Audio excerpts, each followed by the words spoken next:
the Fed indicated that we're going to get at least 2 more rate cuts between now and the end of the year. So bullish, bullish, bullish. And so gold's got no place to go but up. Silver's got no place to go but up. The Fed wasn't independent. There was a general belief that it was. And now that's falling apart because they're pulling back the curtain and they're showing everybody that there really is no Fed independence. So I think the dollar is going to tank. But more significantly, gold is going to rally and rally big. Gold and silver aren't just climbing, they're ripping higher, and Peter Schiff says the Fed is pouring fuel on the fire. With at least 2 more rate cuts signaled before year-end, the metals already look unstoppable. Gold is up 40% this year, silver 48%, and mining stocks are the real stars, with gains that leave the broader market in the dust. The GDX has surged 113% and the GDXJ 115%, compared with the S&P 500's modest 13.3% rise. Strip out the dollar distortion, Schiff notes, and the S&P is actually down more than 25% when priced in gold. Politics, meanwhile, could reshape the Fed in ways no one expected. Schiff highlights talk of Trump possibly appointing a Fed chair who would also serve as Treasury Secretary. Steve Bannon has even floated Scott Bessett for both roles. That would erase the traditional wall between fiscal and monetary policy, a wall meant to keep the Fed from enabling runaway government spending. Instead of acting as a check, the Fed would become an enabler, a move Schiff calls deeply risky. Markets are already pushing back. Bond yields climbed last week despite the Fed's cuts. The 10-year ended at 4.13%, up from 4.02%, and the 30-year hit 4.74%. Schiff says that shows investors aren't buying the Fed's easing narrative. Inflation fears and a weakening dollar are forcing the long end of the curve higher. If you found value in this breakdown, please hit the like button, subscribe, and share it with other investors who are paying attention. We're here to keep bringing you sharp analysis and voices that actually understand what's unfolding. Thanks for watching. The Fed indicated that we're going to get at least 2 more rate cuts between now and the end of the year. So bullish, bullish, bullish. And so gold's got no place to go but up. Silver's got no place to go but up. But let me get to these 3 other very significant, news items of the week. One is I watched an interview with Stephen Moran this morning on CNBC. Now, Stephen Moran was the head of Trump's economic advisors, who is now serving a stint as an FOMC member. So, he's wearing 2 hats, although technically one hat, he's got checked. He's going to go pick it up. So it's obviously a big compromise of Fed independence to have a member of the Trump administration infiltrating the FOMC. But 2 startling comments that he made. One was he said that rates need to be much lower because he says the Fed is way above neutral. And not only is he wrong, not only are we not way above neutral, we're below neutral. We're too loose. The Fed should have hiked rates, not cut them. That's what the market is telling you. That's what the long end of the bond market is telling you. That's what the gold market is telling you. Nobody wants to listen to those market signals. Look at the money supply. Look at what's happening with consumer prices, right? We have high inflation, well north of 2% and headed higher. But I think an even bigger admission that should be even scarier if you're holding U.S. dollars and not gold is that Moran said that in answer to a question about the dollar, he said that one of the Fed's mandates is not a strong dollar or to worry about the exchange rate of the dollar. He says there's nothing in the Federal Reserve Act that mentions the dollar and that it's not up to the Fed. He said that the policy regarding the dollar, that lies with the president, right? Not the Fed, which should be very scary because if the Fed doesn't care about the value of the dollar, how is it going to deliver on its primary mandate of price stability? Because price stability relies on the stability of the dollar, because prices are a function of the value of the dollar.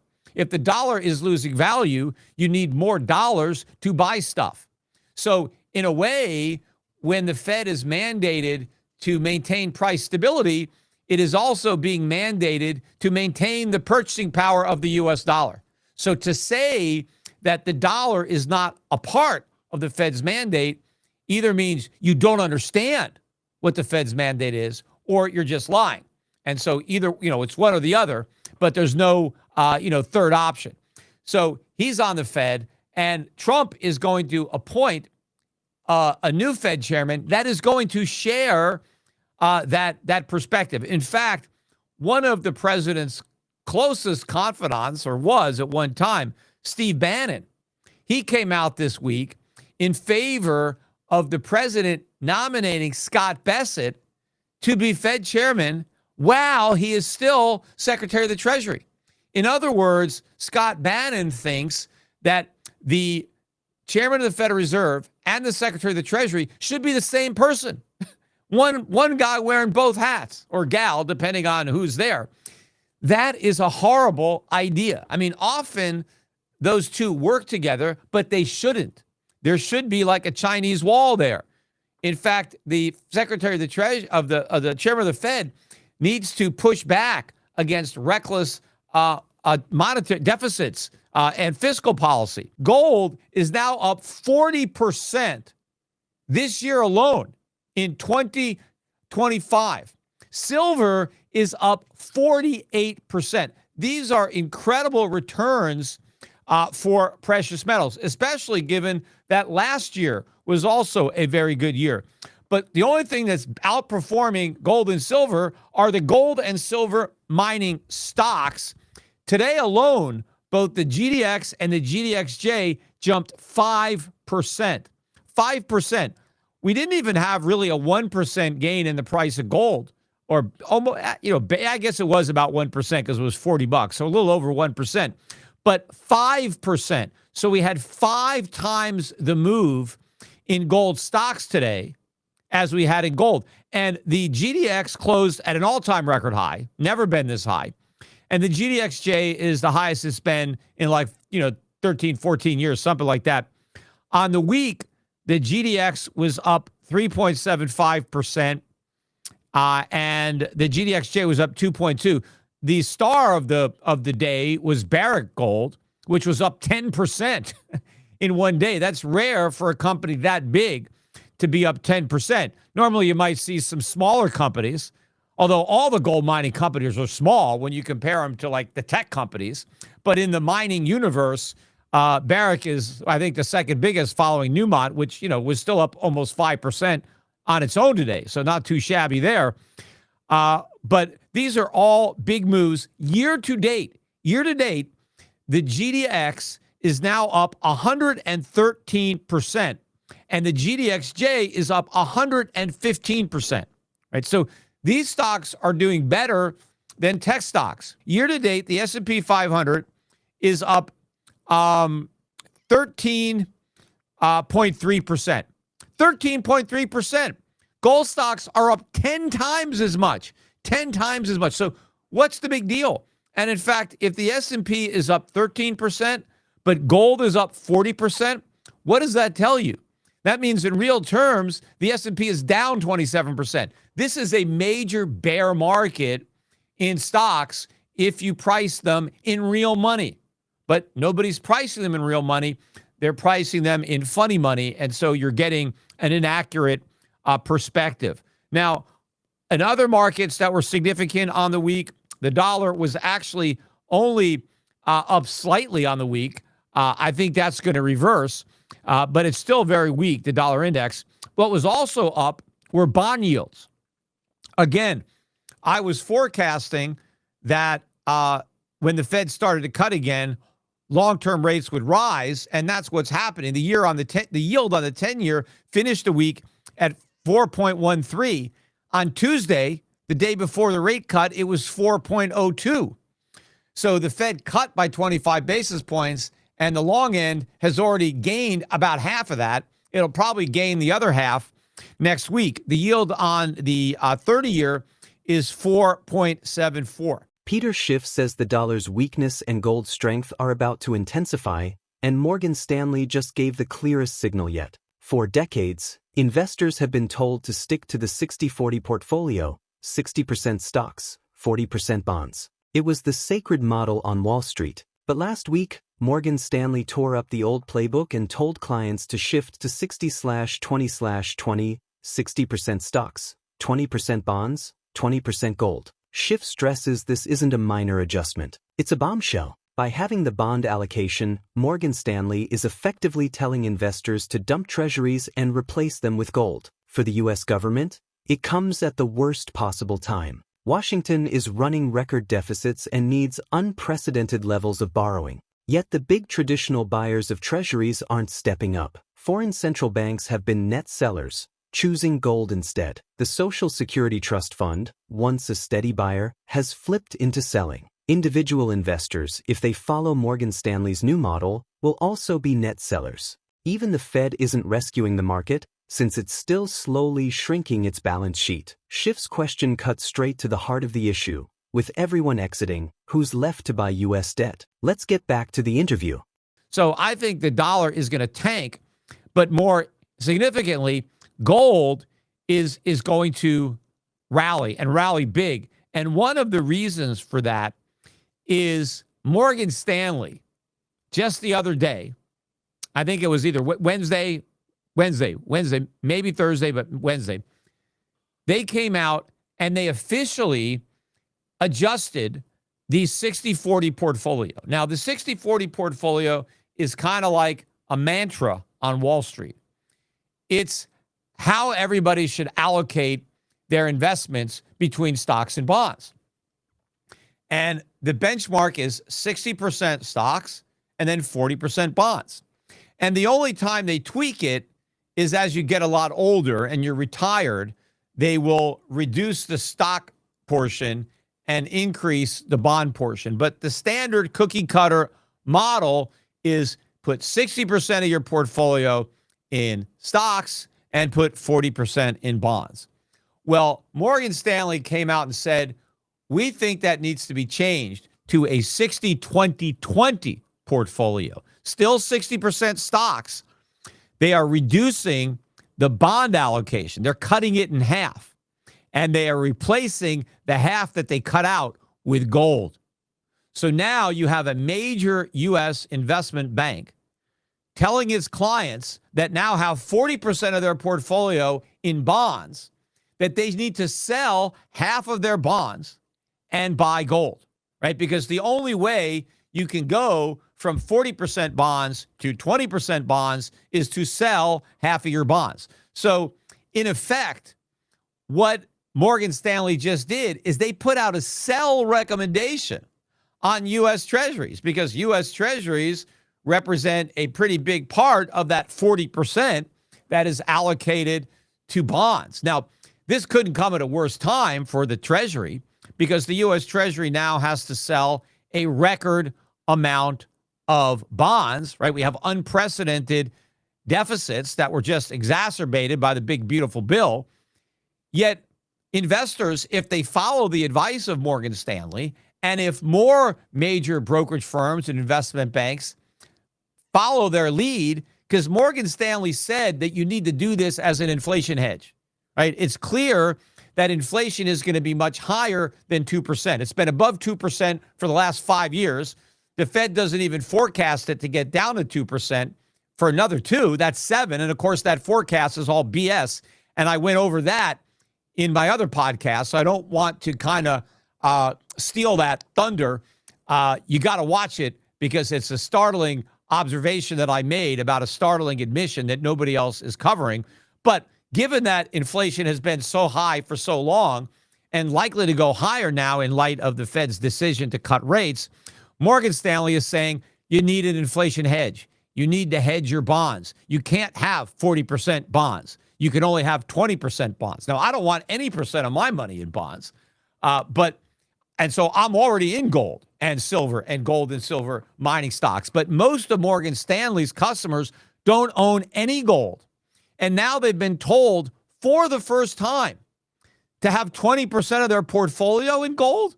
That's a lot of gold when you have zero. So Morgan Stanley clients, and maybe other clients who are going to maybe get similar advice as the weeks and months go by, they have to sell all their bonds or half their bonds and buy a bunch of gold. So what does that mean? Well, first, for bonds, it means lower bond prices and higher interest rates, which also means higher mortgage rates, the opposite of what Trump is trying to achieve by pressuring the Fed to cut rates. So what does that mean? That means quantitative easing is coming next, right? Because that's the only way that they're going to get, at least in the short run, long-term rates to go down and mortgage rates to go down. But if they do that, they just create even more inflation and create additional incentives to sell bonds. And maybe it'll be a 60-10-30 portfolio, 10% bonds, 30% gold. And eventually, maybe it'll just be 60-40, 60 stocks, 40 gold with no gold. In fact, I was listening to an interview with Jeff Gundlach on CNBC, and he recommended that investors have 25% of their portfolio in gold, their whole portfolio, not just the 60-40, but 25% in gold. And the people were shocked, and they were asking other guests about it who were like, I don't have any gold, right? Well, they're late to the party. People are going to be buying a lot more gold.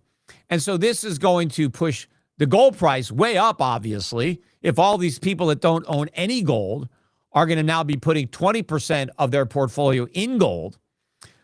But getting back to what this means for the U.S. Treasury, how is the U.S. government going to finance these deficits?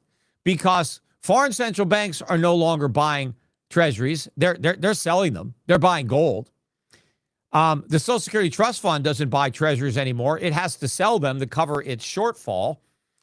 And now individual investors aren't going to buy treasuries, because if they have 40% and they have to go down to 20%, they're not buying anymore. They have to sell what they got.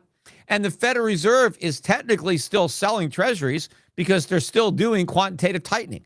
They're doing it in a very small amount, but they're still doing it. So right now, the Fed isn't buying. So who's going to buy? Maybe they're going to pressure the banks to buy more treasuries. Well, then they're going to have to make fewer loans. It's going to crowd out the private sector. Now, maybe they're hoping that the stable coins are going to pick up the slack, but they're not. This is all a bunch of BS.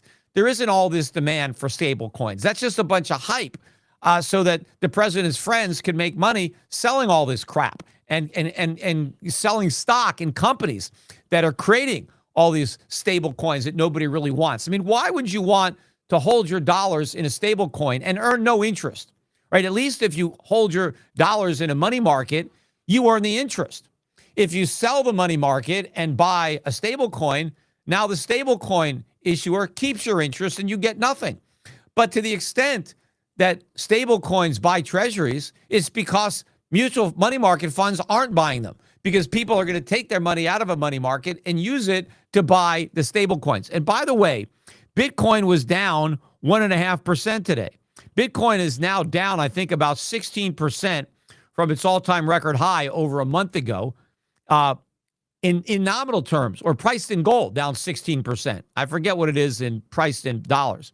The high was 125, and now it's about 115. But we're down 16% in gold. More significantly, Bitcoin is down 15% priced in gold from its high 4 years ago. How do the Bitcoin hodlers explain that? That Bitcoin is 15% lower than it was 4 years ago if you price it in real gold. So if Bitcoin is supposed to be, digital gold on steroids, gold 2.0, why is it underperforming gold by a pretty wide margin over a long period of time, despite unprecedented hype to get people into gold? What's unfolding now is less about speculation and more about the architecture of power. A stash of dormant bank reserves, political timing, and the rise of digital money are converging into something far larger than a market play. If these reserves are unlocked through tokenized channels, the ripple effects could redraw the map of global finance. Instead of Bitcoin standing apart from governments, it could be pulled into the very machinery it was built to escape, reshaped as a lever of statecraft rather than just a hedge for individuals. The real test is whether this shift strengthens the dollar's reach or accelerates the very transition it hopes to delay. Could Bitcoin's absorption into policy end up extending the old order or fast-tracking its replacement? So stay tuned. If you're into real, data-backed takes on the financial system, hit like and subscribe so you don't miss the weekly updates. Thank you for the support, and I hope you enjoy the video.